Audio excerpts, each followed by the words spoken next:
Bienvenue sur Africa 24 dans cette nouvelle édition de l'Africa Tonight. Voici les titres de l'actualité. La lutte contre le terrorisme au Sahel au cœur de la 41e réunion du comité des chefs d'état-major de la CEDEAO. Une réunion entamée le 17 novembre à Abidjan. Les participants se penchent notamment sur la reconfiguration de l'opération Barkhane. 4 morts et 37 blessés, c'est le nouveau bilan annoncé par les autorités après les 2 explosions survenues en Ouganda. Un double attentat suicide revendiqué par l'État islamique. La 2e édition de la foire commerciale intra-africaine en Afrique du Sud. L'événement qui a ouvert ses portes ce lundi se tiendra jusqu'au 21 novembre. Nous serons à Durban dans ce journal.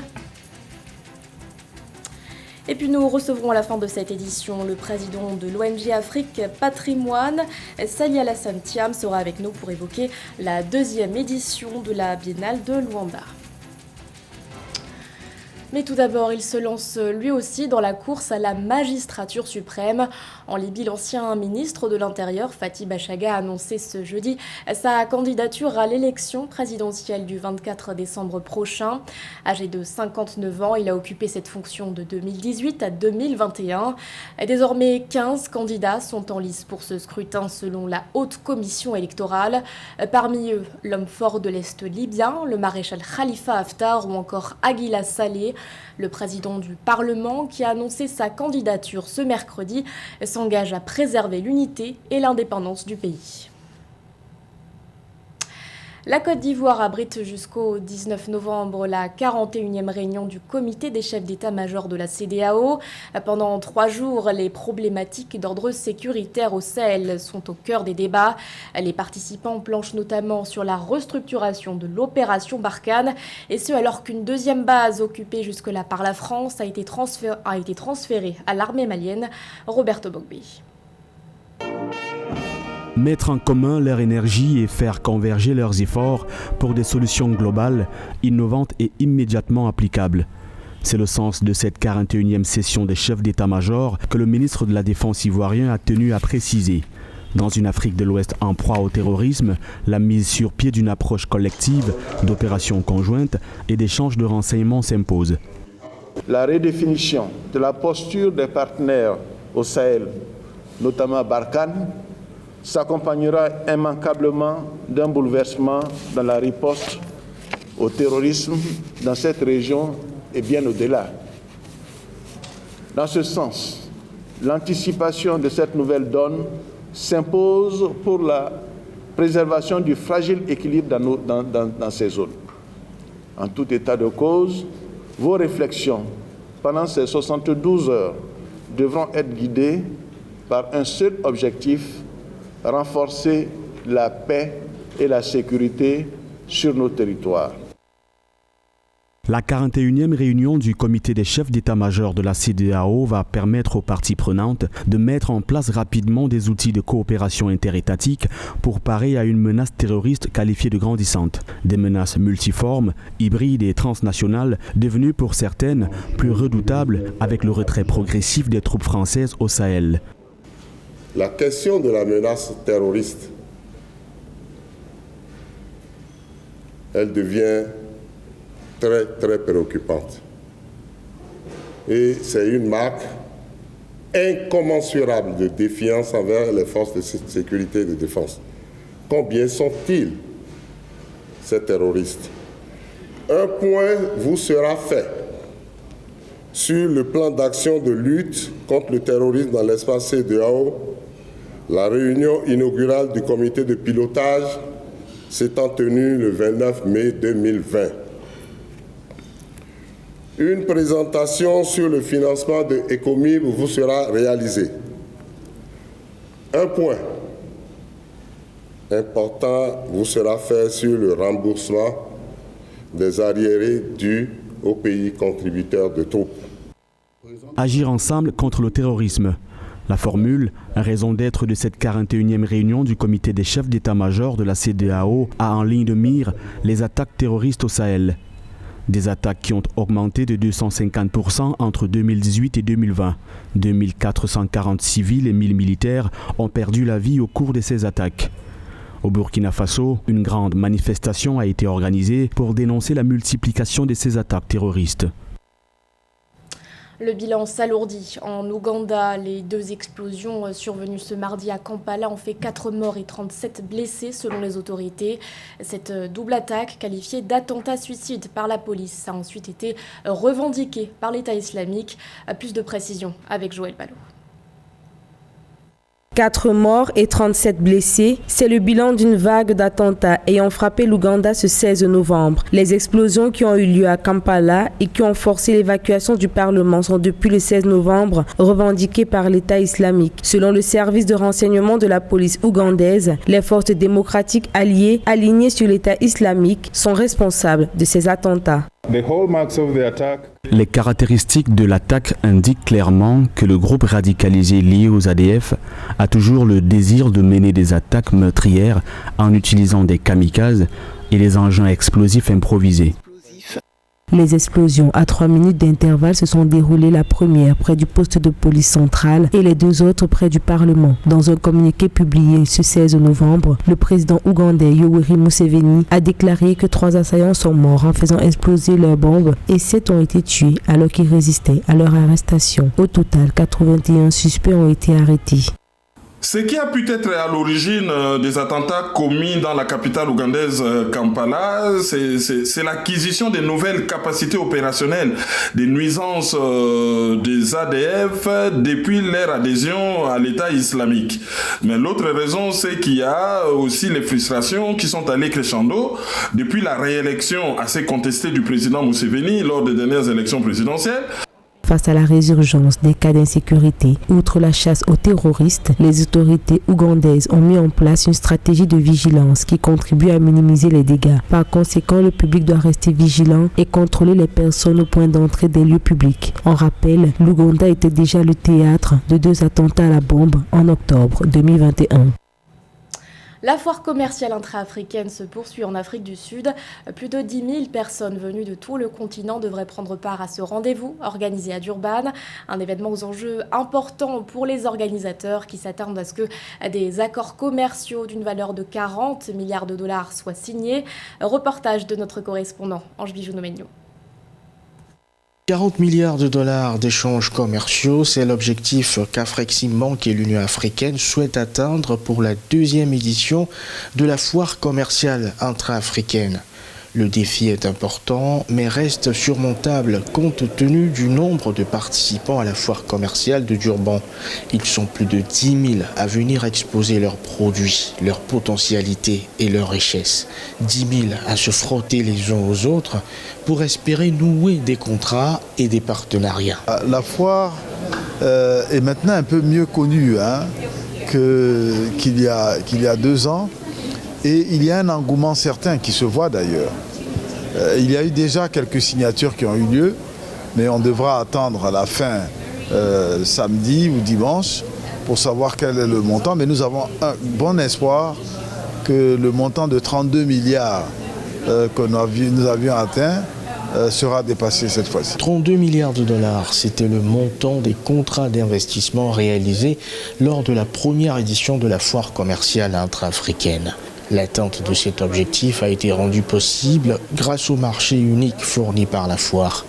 Ce marché représente une entrée pour une population de plus d'1 milliard de personnes réunies dans la zone de libre-échange continentale africaine. Il faut une impulsion réelle du secteur privé. Vous savez, le gouvernement, bien sûr, c'est important qu'il mette en place les cadres incitatifs, mais la zone de libre-échange pourra prendre tout son essor que si les entrepreneurs africains ont l'intention réelle de commercer entre eux. À ce moment-là, toutes les barrières vont tomber. Vous savez, quand vous regardez l'histoire du commerce mondial, c'est essentiellement les entrepreneurs qui ont permis de fluidifier les échanges. Les gouvernements ont suivi. Donc j'ai bon espoir qu'avec l'engouement que nous voyons, vous regardez dans tous les couloirs le nombre d'exposants et le nombre de participants à cette foire, que la zone de libre-échange qui vient de naître seulement va trouver un nouveau dynamisme. L'initiative de la foire commerciale augure des jours meilleurs pour le commerce africain. Elle s'ajoute à une autre initiative aussi exaltante qui est la zone de libre-échange continentale africaine. Dans l'actualité également, chefs d'État et de gouvernement, panélistes ou encore membres de la société civile, ils seront présents. L'Angola abritera à partir du 25 novembre le Forum panafricain pour la culture de la paix. Cette biennale organisée en partenariat avec l'UNESCO se tient à Luanda. Et pour en parler, nous recevons sur notre plateau le président de l'ONG Afrique Patrimoine, Sali Alassane Thiam. Bonsoir monsieur. Bonsoir madame. Merci d'avoir accepté notre invitation. Alors, 5 jours de discussion organisés en 4 séquences. C'est dans les grandes lignes le programme de cette biennale. Quel en est son enjeu ? L'enjeu, c'est, vous l'avez dit tout à l'heure, c'est la culture de la paix en Afrique. Donc aujourd'hui, on est convaincus, les États africains sont convaincus, sans paix, il ne peut y avoir de progrès. Raison pour laquelle cette biennale a été instituée, je pense que ça sera la 2e édition. Maintenant, cette biennale sera ouverte par un dialogue intergénérationnel. C'est-à-dire que les chefs d'État africains vont discuter avec la jeunesse africaine. Oui. D'ailleurs, j'ai la chance aujourd'hui d'y représenter et d'y porter la voix de la jeunesse africaine pour discuter et voir, personnellement, nous, c'est de voir avec les États africains comment faire de la culture un véritable levier économique dans nos pays. En tant que porte-parole, entre guillemets, de cette jeunesse africaine, qu'est-ce que vous attendez de ces échanges justement avec les dirigeants africains ?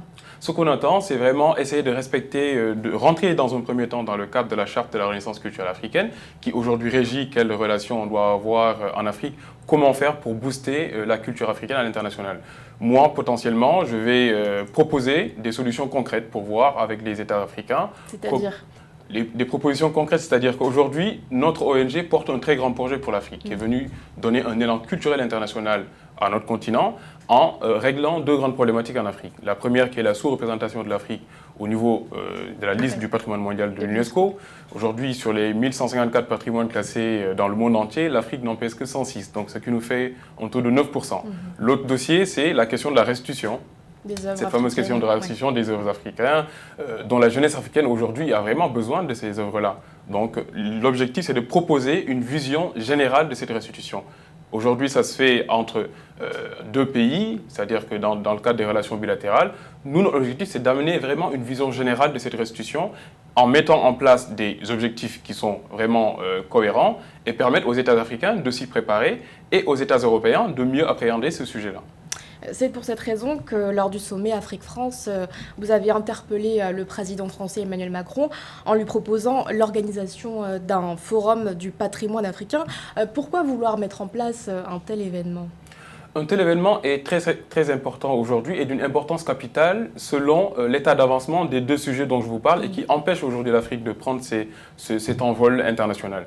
Parce que sur la question du patrimoine mondial de l'UNESCO, c'est important que les pays africains, parce que tout ce qu'on est en train de faire aujourd'hui est déjà encouragé par la charte de la Renaissance culturelle africaine. À son article 3, cette charte dit aux États africains d'intégrer les objectifs culturels dans leur stratégie de développement. Donc aujourd'hui, avoir un sommet où on va mettre en place un espace d'échange africain, déjà dans un premier temps que les pays africains puissent s'organiser et voir comment augmenter leur patrimoine au niveau de cette liste de l'UNESCO. Ça, c'est la première chose. C'est ce qui sera très, très important. Et la deuxième chose, c'est d'arriver à un commun accord. Ce commun accord, ça sera une convention du patrimoine africain pour permettre aux pays africains et aux pays européens de pouvoir réfléchir, mais avec l'aide aussi de la société civile, parce que nous, on est présents pour identifier les problématiques et faciliter le travail aux États européens et africains. Et quel sera son rôle dans ce processus de restitution, justement ? Son rôle, ça sera d'y apporter une vraie, c'est-à-dire une vraie vision. Aujourd'hui, ce que l'on voit depuis le discours du président Emmanuel Macron à Ouagadougou, il y a eu des restitutions qui ont été faites. Mais pas beaucoup. Pas beaucoup, oui, parce que c'est des restitutions qui sont quand même symboliques, mais on est sur le chemin. C'est-à-dire que là, on avance. Pourquoi ça prend autant de temps, justement ? Ça prend autant de temps parce que c'est une question qui est très compliquée, notamment depuis que le président Emmanuel Macron en parlait. C'était en 2017 et là on est quand même en 2021. Donc... Voilà, ce qu'il avait dit c'est qu'il souhaitait que les conditions soient réunies. Aujourd'hui, on voit qu'il y a un manque de vision générale sur cette question de la restitution. Et beaucoup de pays africains souhaiteraient que ces choses avancent. Maintenant, nous, ce que l'on propose l'année prochaine, on a la chance, une sorte de constellation qui est très importante. Le président du Sénégal, Macky Sall, sera le prochain président de l'Union africaine. Monsieur Emmanuel Macron, le président Emmanuel Macron sera le président de l'Union européenne. Donc une chance pour ces 2 pays-là d'insuffler un nouvel ordre culturelle mondiale, tout simplement. Vous avez parlé d'un manque de vision. Qu'est-ce que ça veut dire? Il y a un manque d'implication de la part des États africains?